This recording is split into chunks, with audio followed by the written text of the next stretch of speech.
Selamat pagi Pak, perkenalkan nama saya Aldi Alfa Ibrahim Ibran Betanu dengan NIM 1803030112 semester 6 kelas C, dosen wali Dasma Adamanik SPD MSc, mata kuliah pendidikan anti korupsi. Baik, yang pertama, korupsi didefinisikan sebagai kerangka kerja atau prinsipal agen yang dimana terkenal dan banyak digunakan ditawarkan oleh model prinsipal agen ini untuk menyajikan pendekatan ekonomi tentang bagaimana korupsi terjadi dan didasarkan pada pilihan rasional individu dengan asumsi yang mendasari bahwa orang didorong oleh kepentingan pribadi bertindak untuk memaksimalkan keuntungan mereka sendiri. Pendekatan ini didefinisikan korupsi pada prinsipnya adalah untuk individu-individu yang mewakili proses korupsi. Ini didefinisikan korupsi sebagai perilaku yang dilakukan melalui beberapa agen yang didelegasikan untuk bertindak atas nama beberapa kepala. Oleh karena itu, Idgar mendefinisikan korupsi sebagai ketidaksepakatan antara kepentingan publik dan pejabat publik. Karenanya korupsi terjadi ketika agen gagal bertindak sesuai dengan kepentingan, maka untuk mencari keuntungan pribadi, keduanya penting sebagai perspektif dari Idgar, yang dimana informasi dan insentif sejalan dengan hal tersebut. Idgar mengembangkan bahwa kepala agen yang melibatkan 3 aktor berperan dalam korupsi proses. Prinsipal adalah pejabat pemegang kekuasaan yang bisa menyampaikan barang atau jasa kepada klien. Umumnya para kepala memiliki keuntungan karena mereka akrab dengan administrasi dan menyadari proses yang memungkinkan mereka untuk mengeksploitasi kekuatan mereka untuk bertindak demi kepentingan mereka sendiri. Ini mengambil berbagai bentuk, termasuk penyuapan, penipuan, nepotisme, pemerasan, atau penggelapan yang didefinisikan dalam hal tersebut atau yang dikatakan oleh Idgar.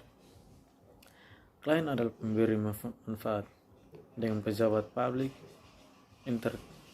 Internal mereka terkadang didefinisikan dalam memperkerjakan agen untuk mengembangkan aktivitas atas nama mereka. Ini menunjukkan bahwa peluang untuk tindakan tidak etis ditingkatkan ketika agen memaksakan kekuasaan monopoli mereka pada klien, disertai dengan kebijaksanaan dan kurangnya akuntabilitas terhadap kepala. Idgar telah memberi penjelasan yang tepat tentang korupsi, memandang masalah sebagai terletak pada konsentrasi kekuasaan, kebijaksanaan, akuntabilitas yang lemah.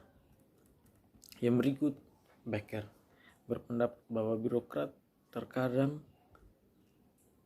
dengan penguasa atau prinsipal di mana keduanya memiliki konflik kepentingan pribadi, meskipun agen ditugaskan untuk memenuhi kepentingan kepala sekolah, kepala lembaga maksudnya, dan ada nada yang sama, yakni Alam berpendapat bahwa korupsi dipahami dengan jelas dalam hubungan fungsional prinsipal agen yang mendefinisikan sebagai pengorbanan kepentingan untuk pelanggaran norma yang menentukan perilaku agen. Yang berikut, korupsi sebagai penyalahgunaan kantor publik. Dalam kamus Webster mendefinisikan korupsi sebagai tujuan dengan cara mempertimbangkan yang tidak tepat sebagai suap untuk melakukan pelanggaran tugas, yang mendefinisikan konsep sebagai tindakan tidak jujur atau perilaku ilegal yang dilakukan secara eksplisit oleh orang-orang yang berkuasa dan itu mengubah perilaku pribadi menjadi tidak bermoral.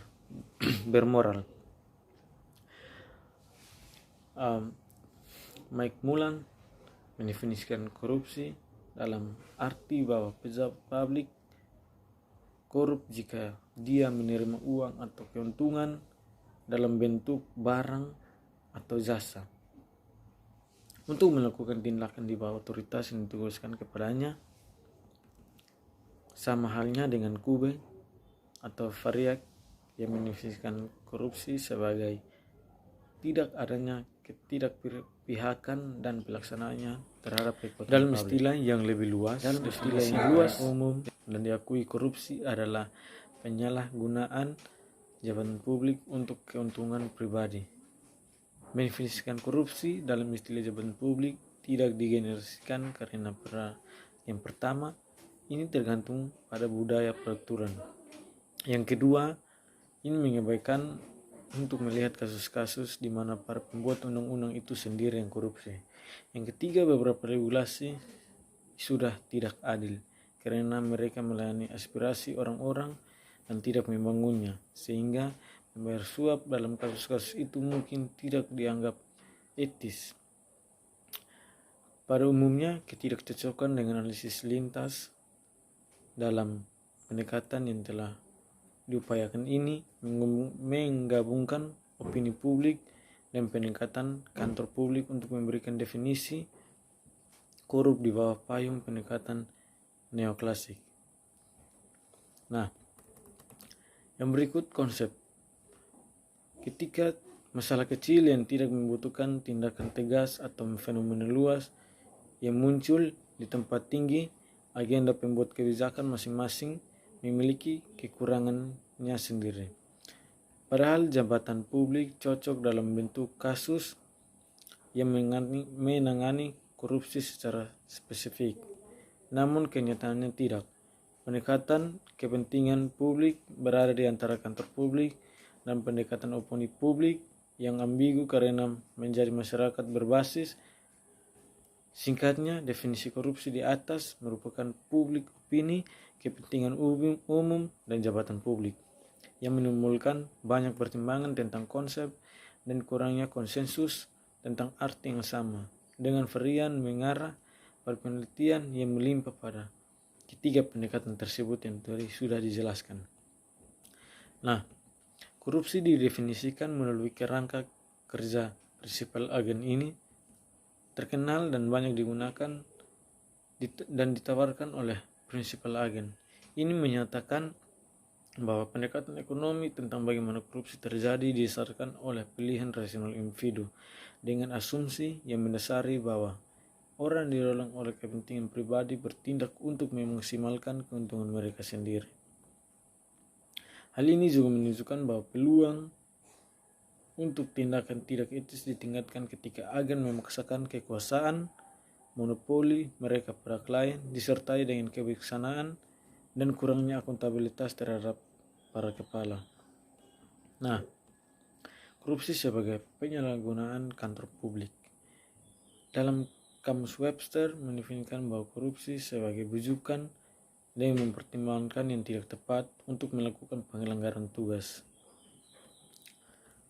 Manfaat atau kekuasaan yang disalahgunakan dan konsensus bersama dalam masyarakat itu merupakan perilaku yang bertentangan dengan normanya.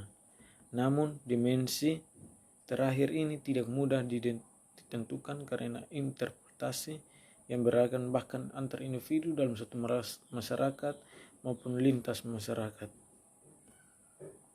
Telah disebutkan sebelumnya bahwa pada korupsi di sektor publik ada baik melihat praktiknya yang berbeda, yang dimana membantu dalam analisis refleksi selanjutnya di negara-negara lain. Dalam korupsi berbagai bentuk pada tingkatan administrasi publik, perbedaan paling umum pada pemerintahan tingkat mental berada di antara korupsi besar dan korupsi yang kecil. Korupsi besar terjadi ketika jumlah aktivitas korupsi besar itu pun terlihat di dalamnya adalah pejabat tingkat tinggi itu ada di pengambilan keputusan tingkat karena itu juga disebut korupsi politik. Konteks ini tingkat penyalahgunaan kekuasaan yang diberikan kepada mereka untuk meningkatkan status mereka, keuntungan lebih banyak dalam mempertahankan politik mereka.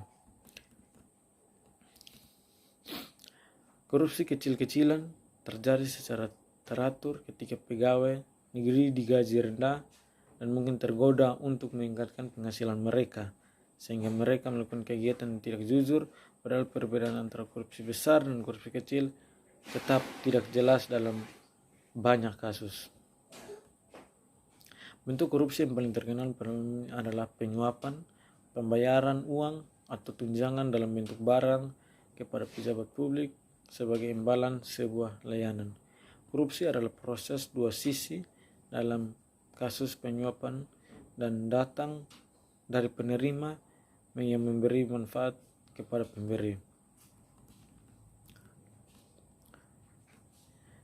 Yang bertanggung jawab untuk mengambil keputusan mereka, pemerasan mirip dengan penyuapan, tetapi berbeda dengan aspek yang tadi telah dijelaskan. Tindakan penggelapan yang sering disebut sebagai pencurian tidak sesuai dan diklarifikasikan sebagai korupsi. Baik, mungkin itu saja yang dapat saya sampaikan. Kurang dan lebihnya mohon maaf. Terima kasih.